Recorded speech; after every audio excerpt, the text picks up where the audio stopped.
Rivalry games are unlike any other. The feel is different, the intensity is greater, and the stakes are higher. While memories are recounted and legends grow older, the stories of tomorrow are being written today as purple and red will soon decorate Reynolds Court at the Reich Center.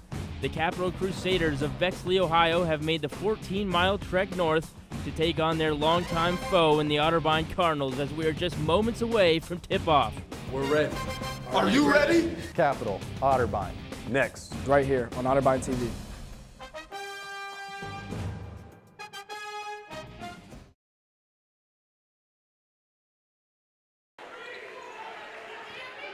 Bischoff now is going to drive, get it out to Marshall Crum.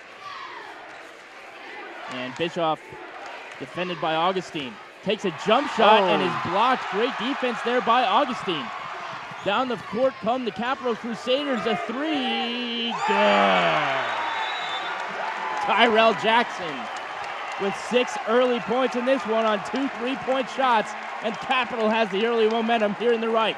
Yeah, we talked about it. A.J. Dixon. Otterbein now will inbound, fresh shot clock.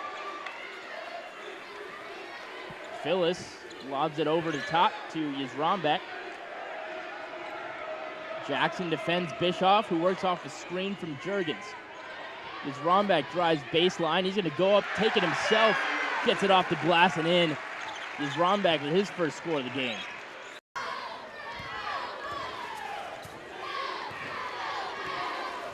Just over 14 minutes left to play in half number 1.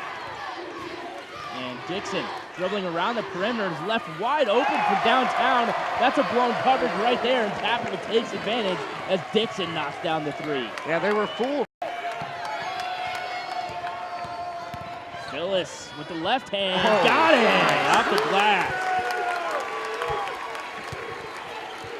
So the freshman for Otterbein, disciplined earlier this week, but tonight they are showing up in a big way early in this rivalry game. Danoff now. Wow, he goes to the rim with authority, draws a foul on Marshall Crum, and makes the basket. Capital now with a chance at a 3-point play. Otterbein trails 18-15. And Yzrombek draws a foul from Geis. And the officials are really calling a tight game here, David. A lot of incidental bumps, it looks like, are being called as fouls. So we'll see how that impacts the game as we continue. Yeah, it looks like there's... Dixon trying to set up the offense here for Capital, but stiff defense by the Cardinals. And Jackson to Dixon, good defense. Yzrombek, they got to get a shot off. They don't get it off. Shot clock violation. And the Otterbein bench explodes in excitement. Great job there. And it's like the Crusaders didn't understand what was going on there. I don't think anyone on the floor knew that the shot clock was so close. The student section started chanting, but I think Otterbein was so loud that they just couldn't hear him. No one was aware of the shot clock because they weren't even close to taking a shot with 3 seconds, and then it finally goes off, and Otterbein will take it. Bit of home court advantage coming through for the Cardinals as Cardinal Nation has showed up well. Phyllis now to Juergens, thought about backdoor to Bischoff. Instead, dip it off to Finner. He shoots and hits the 3, the freshman. Oh, boy. The Cardinals are now up by 3. That's just the 5th 3-point field goal Finner, the freshman, has made all year long, and he knocks it down, and it gives Otterbein the lead. Damon Goodwin with the timeout. Cardinals with a 3-point lead. Jackson tries to squeeze one in there. Can't do it. Yzrombek has the loose ball. Gonna go up, draw contact, no call, but he gets it to go off the backboard. Andy Yzrombek, I'll tell you what, he is an exciting player to watch. He can do it all, and he has done so here this year for Otterbein. One of the few bright spots on this Cardinal team so far this season. And Crum, too strong. Dixon with the rebound. Jackson in the lane, up with the left and good off the glass. Cuts it down to a 1-point game. Otterbein leads 23-22. And that is the senior, Ben Jackson, welcoming Oh, hey now. Physical. And we've got technicals. We've got coaches storming on the court. And we have security officers on the court. Crumb's been ejected. Foul to Jake Bischoff, the 8th of the game against Otterbein. Backdoor to Augustine. Ben Jackson with a nice pass, and Augustine finishes at the rim to give the Crusaders the lead. Bischoff drives baseline, kicks it out to Fenner. No good off the iron, and we have a foul underneath. Going to be on, I believe, Danoff of Capital, and it will be. But Danoff picks up the foul, going for the rebound. And again, Crum right in there. Capital now will head to the free throw line. Andrew Boca, mustache and all, will look to cash in on his first points of the game. See is Rombeck, 10 on the shot clock. Bischoff now for 3, good! And Jake Bischoff knocks down the 3 to put the Cards back up by 2. Dixon with a counter 3 off the back iron, too strong. Augustine there for the offensive board and hits a fallback jumper. There we go, back tied at 28. He's Rombeck. Oh, and a wild shot there. Didn't see the pass coming, and we got a ball on the ground. Scrum on the floor. Capital comes away with it. Dixon takes it all the way, gets fouled, and gets the bucket. It will count. 3-point opportunity for A.J. Dixon. Bischoff defended by Augustine off a series of screens. Stops and pops. Can't get it to go. And here comes Blake down the court. Capital with a 2-point lead, just under 4 minutes to go here in half number 1 of this great rivalry.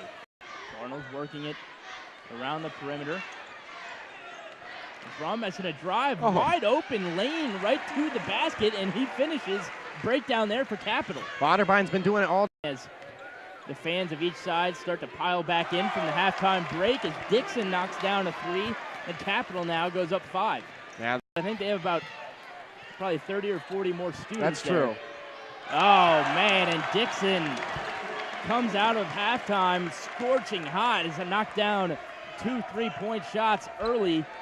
And Capital now taking a 7-point lead, their largest since that 10-2 lead they had at the very beginning of the game. Bischoff trying to answer with a 3, and he does! Jake Bischoff. Leave it to Bischoff. Put the ball in his hands, get on his back, and let him carry you. And that's what they've done a lot this year. And Bischoff answers Dixon's 3 with 3 of his own. Extremely quick out there and keep the fight going. A missed 3 by Bischoff, but Juergens is there to clean it up and put it in. 2 points for the Otterbein Cardinals, and they're now down 3. But Augustine got up and blocked it. And Boca, who just came back into the game, misses the shot. Blocked again, but they're going to call a foul on Juergens. Todd Adrian is fired up over on the Cardinals sideline. That's a bad call right there. So it was 1 block by Juergens and then 2 blocks by Juergens, but the second one drew a whistle. He looked to get all ball to me. Back in Westerville, Ohio, here at the Reich Center at Otterbein University. I'm Harrison Ralph, along with David Kinder. 51-37 is your halftime score. Otterbein trailing by 14 points. David, we look at the stats, and the stats really say it all. Yeah, it's not pretty for Otterbein. Rhodes. Now Rhodes driving, looking for someone. Bischoff going to take a 3. Got it! Jake Bischoff knocks it down from beyond the arc, and Bischoff comes out with 5 quick points in the second half. That's his first 3-point goal of the game. Misses the lay-in. Stevenson with the rebound, and Marietta pushing it up the court. Ewing crosses over Juergens and drives to the hoop, and he shows why Dick Reynolds recruited him out of Dublin Scioto High School a few years back. Corrals it, and Otterbein down 17, looks to put some more points on the board. He's Rombeck out to Phyllis, pump fake. Gonna drive, spin up at the left, no good. Rebound by Davis. Pioneers another possession. Stevenson wide open under the basket, and an easy put in for number 44, and the Pioneers taking off here in half number 2. Todd Adrian will call a timeout, and the Cardinals are reeling. Well, that was just perfect ball movement. 16:20 left in regulation, and this is Finner is going to drive on Davis and pick up the foul, so he'll head to the charity stripe. And Finner's done a great job underneath. He's playing very physical, primarily on the offensive side, and it's led to great opportunities. Not only Ewing defended by Phyllis. Works off the screen. Ewing now with the lob pass. Great defense by Finner, and it's going to lead to a fast break opportunity for the Cardinals. Jake Phyllis off the backboard, no good. Marshall Crum with the follow-up. Nice hustle there by Marshall Crum getting down the court, and the trailer puts it in. And it was all set up by 4 to 23. I want to let you know our next Otterbein TV broadcast will be on December 7th. That will be against Muskingum. That will be women's basketball, so Connie Richardson and the Cardinals will have their first OAC matchup here in the Reich Center. Coverage begins at 3 p.m., and that can be right here on Otterbein TV. Yeah, the ladies coming off a successful trip to Colorado where they won both of their games. Indeed. Davis now with the handoff to Control, gets it over to Bischoff. 15 on the shot clock. Bischoff looking to create, gets fouled on the jumper. I believe he did. And yeah, it looked like no one, I guess. Didn't hear the whistle. No one heard the whistle, but there was a foul there. I thought I was seeing things for a second, maybe. But Bischoff fouled by Garcia on the jump shot, and he will head to the line for 2. McKeon hasn't taken a 3 in a while, which is His good arms news. are probably tired. Good news for the Cardinals, exactly. And another nice move in the paint for the Pioneers, and they're showing it's not just their outside shot that you have to worry about, it's also their post players that can make some shots. Finner, no good on that mid-range jumper. Ahead to Davis, over to Dolman, and that's going to be a travel right there. Dolman taking an extra step, and they turn it right back over to the Tannin Cardinal. 109-72 your score. The Marietta Pioneers come into the Reich Center and blow out the Otterbein Cardinals in their OAC opener. Jordan Brown is down on the court. She will have an interview in just a couple of seconds here with head coach Todd Adrian. We have Jordan Brown for that, and she is down on the floor with head coach Todd Adrian right now. Jordan, take it away. Coach, before the second half, you said you were pretty pleased with